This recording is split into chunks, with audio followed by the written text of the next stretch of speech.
Hello, everyone. I am glad to present an empirical study this time in this session, which is conducted at the University of Luxembourg together with other 4 researchers. As some other of the presenters mentioned today, adversarial attacks are one of the threats against machine learning systems. They generate carefully altered inputs that aim to fool the model, and they are often studied in computer vision. Now, if we take these attacks and directly apply to other domains, we can end up with adversarial examples that do not satisfy one or more domain properties. This means unfeasible or unrealistic. Some researchers saw that their success rate can drop to 0% actually. This means that these examples are not useful for proper testing of ML models because there we aim to measure real-world threat. The researchers have proposed 2 ways. Either we adapt existing techniques or we create realistic adversarial attacks from scratch. The examples that these attacks generate lie on the spectrum of realism, where in one extreme, we can have adversarial attacks that generate or apply perturbation without any realism guarantee. On the other spectrum, what we have is adversarial attacks that only apply valid domain transformations. Same for a malware detection example. There are some adversarial attacks that don't have guarantee that the file they generate is executable, let alone achieving the malicious goal of causing harm. So we agree that to have realistic adversarial examples is necessary for proper testing of ML systems. However, they are costly. First, if no realistic attacks exist for our domain of interest, we have to bear the design cost, either adapting existing attacks or creating new ones. This is often coupled with some engineering efforts. For example, in case of malware, we have to operate a sandbox because we risk on corrupting the local system. And lastly, the realistic attacks usually take longer time to execute. On the other hand now, the researchers have taken a look into defense mechanisms. The most common one is adversarial hardening. Here, I show you that the defender tries to generate adversarial examples and then includes them in the learning process. There are several adversarial hardening techniques, among them adversarial fine-tuning, adversarial retraining, training, which can achieve up to 100% robustness.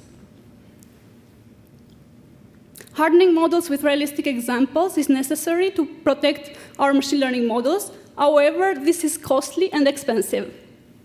It costs actually 3,000 to 1,000 times more than just a normal training. Considering this dilemma between the realism and the computational cost, we include and we ask the main question of this survey. It is, can we use cheap and realistic examples instead to harden our models against realistic attacks? We have conducted a broad study which includes 3 main domains: text classification, botnet detection, and malware classification. Considering the literature for each one of these use cases, we have selected the most common ML model that is used in literature, the most common hardening method, and as well one unrealistic and one realistic attack to compare it against each other during the hardening. In this graph, I show the results of the robustness for 3 different hardening methods. The first one in gray is where we don't use any hardening. In blue, we use unrealistic hardening or unrealistic examples. And in purple, we use realistic examples.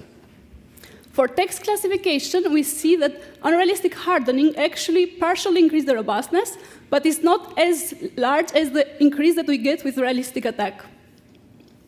For botnet detection, the unrealistic attack, PGD, here in blue, was as effective as the realistic attack at increasing the robustness. And lastly, for malware detection, we have 3 unrealistic attacks that are used during the hardening, which did not manage to increase the robustness. The only performance increase was reached by the aimed realistic attack. Overall, we can conclude that we can achieve from no protection to full protection with unrealistic examples, depending on the attacks that we take in consideration. Now, for the 2 cases, the text detection and the malware detection, where the unrealistic hardening did not match the performance of realistic one, we investigate further. We check if actually larger budgets can help unrealistic hardening. Considering that unrealistic examples are cheap to compute, this means that the training cost is still lower than when we do it with realistic examples. This picture shows the robust accuracy of the model with across 3 datasets and 20 epochs when we use unrealistic hardening method. The robust accuracy achieved by the realistic hardening is our target or our reference point, and is marked here in star-like signs. We can see that increasing the budget do not actually improve the performance of unrealistic hardening, because we never match or we never cross the star-like signs. For malware, we increase the budget in the terms of number of examples that are used during the adversarial hardening, because here we have a random forest model. And similarly, we see that increasing the budget does not help the performance of unrealistic hardening. Overall, we can conclude for both cases, with larger budget, unrealistic hardening is not successful either. And lastly, we study which are the properties that make unrealistic hardening sometimes fail and sometimes succeed, depending on the use case. For this, we calculate 4 metrics that compute or compare the qualities of unrealistic and realistic examples that are used for hardening. The first one is the direction of perturbation, measured simply by the cosine similarity between the unrealistic and realistic adversarial vector. Okay. So the second one is the aggressiveness, which is a similar concept with friendliness used in past papers, which measures how far from the original example the adversarial one has reached.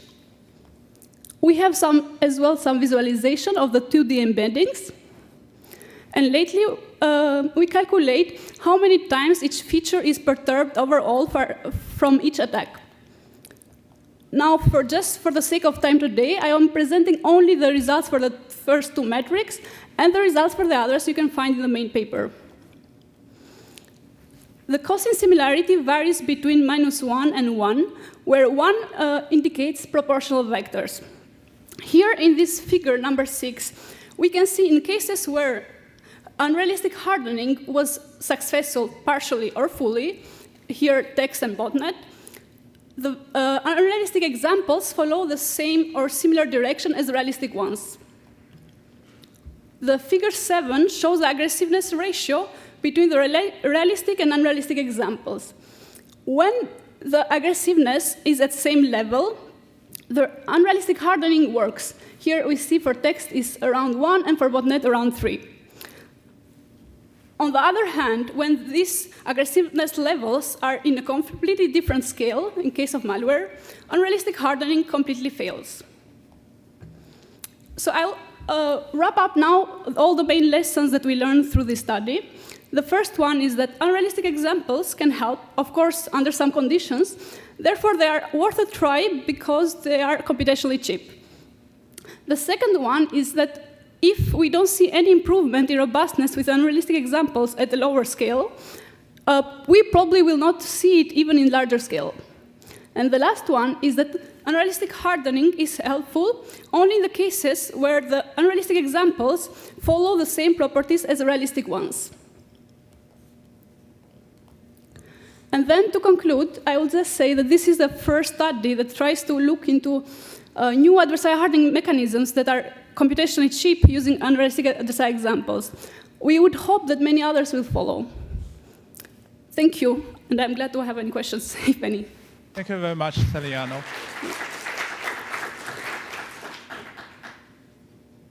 Thank you, great talk. I want to ask a question, basic questions, how to distinguish between the realistic and unrealistic samples. Okay, in this study, for the simplicity, we have considered the one and the right end of the spectrum that I showed as realistic and everything else as unrealistic.